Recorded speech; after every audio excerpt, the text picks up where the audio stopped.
Price alone. இந்த நாள்ல உங்களுக்கு ஒரு குட்டி கதை சொல்றேன்.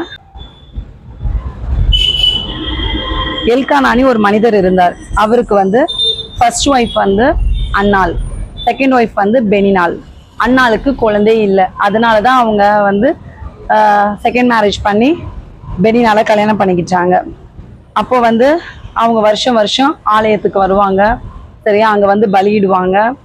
அன்னாள் எப்பவுமே துக்கமா இருப்பாங்க. ஏன்னா பெனினாள் அவங்கள ஏதாவது சொல்லிக்கிட்டே இருப்பாங்க, கஷ்டப்படுத்திட்டே இருப்பாங்க. உனக்கு குழந்தை இல்லை, எனக்கு குழந்தை இருக்கு அப்படி சொல்லிட்டு. நம்ம கிட்ட கூட சரியா வேலை ஸ்தலத்துல எங்கனாலுமே உங்களுக்கு கூட இந்த பிரச்சனை வரும். எனக்கு இந்த ஆசீர்வாதம் இருக்கு, உனக்கு இந்த ஆசீர்வாதம் இல்லைன்னு கூட நிறைய பேர் உங்களை கஷ்டப்படுத்தலாம். நீங்க கவலையப்படாதீங்க. அன்னாள் என்ன பண்ணாங்க தெரியுமா? அன்னாள் ஆலயத்துக்கு போயிட்டாங்க.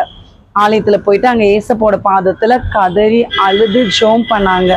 மனங்கசந்து அழுது ஜோம் பண்ணாங்க. ஏசப்பா தயவா இறங்குங்க ஏசப்பா, நீங்க எனக்கு ஒரு குழந்தைய கொடுத்தீங்கன்னா நான் குழந்தை பால் மறக்கிற நேரத்துல நான் ஆலயத்திலே விட்டுறேன் ஏசப்பா, அவன் உம்முடைய பிள்ளையாய் வளரட்டும் ஆலயத்துல அப்படி சொல்லிட்டு ஒரு பொருத்தனை பண்ணுவாங்க. சரியா, அப்ப அன்னாள் அந்த பொருத்தனையை பண்ணிட்டு அதை கரெக்டா செஞ்சாங்க. கொஞ்ச நாள் கழிச்சு அவங்க அதுக்கப்புறம் துக்கமுகமாவே இல்லை அன்னாள். ஏன்னா ஏசப்பா கிட்ட சொல்லிட்டாங்க, அவங்க கவலையெல்லாம் ஏசப்பா கிட்ட சொல்லிட்டாங்க. அதுக்கப்புறம் அவங்க சந்தோஷமா இருந்தாங்க. உடனே கன்சீவ் ஆனாங்க. அப்புறம் ஏசப்பா குழந்தை கொடுத்தாங்க. குழந்தை பேர் சாமுவேல். அப்புறம் பிள்ளை வளர்ந்தது. அப்புறம் பால் மறந்த உடனே அவங்க சொன்னபடி பொருத்தனை பண்ணபடி ஆலயத்துல விட்டுட்டாங்க. விட்ட உடனே அந்த குழந்தை ஏசப்போட சத்தத்தை கேட்க ஆரம்பித்தது ஆலயத்துல. அப்புறம் ஏசப்பா சாமுவேலோட பேச ஆரம்பிச்சா. சாமுவேல் ஒரு பெரிய தீர்க்கதரிசி. தான் முதல் பேசப்பா மட்டும் அவர் ஒரு பெரிய தீர்க்கதரிசியா இருந்தார். ஒரு தாயாரோட கண்ணீர் அவங்களுக்கு ஏசப்பா லேட்டா கொடுத்தாங்க, ஆனா லேட்டஸ்டா கொடுத்தாங்க.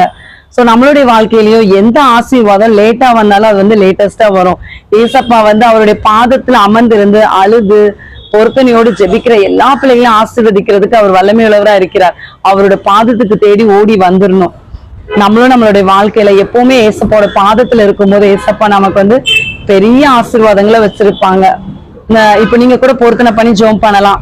நான் ஒரு நாள் 5 அதிகாரம் படிக்கிறேன் ஏசப்பா, 10 அதிகாரம் படிக்கிறேன் ஏசப்பா, 21 நாள் இல்ல 40 நாள் இல்ல 3 மாதங்கள் நான் படிக்கிறேன் ஏசப்பா, எனக்கு இந்த நன்மையை தாங்க ஏசப்பான்னு ப்ரே பண்ணலாம்.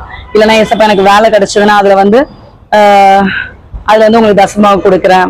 அது மாதிரி நீங்க உங்களுக்கு என்ன தோணுதோ அதை நீங்க ஏசப்பா கிட்ட ப்ரே பண்ணி நீங்க அந்த பொருத்தனையை கண்டிப்பா செலுத்திடுங்க.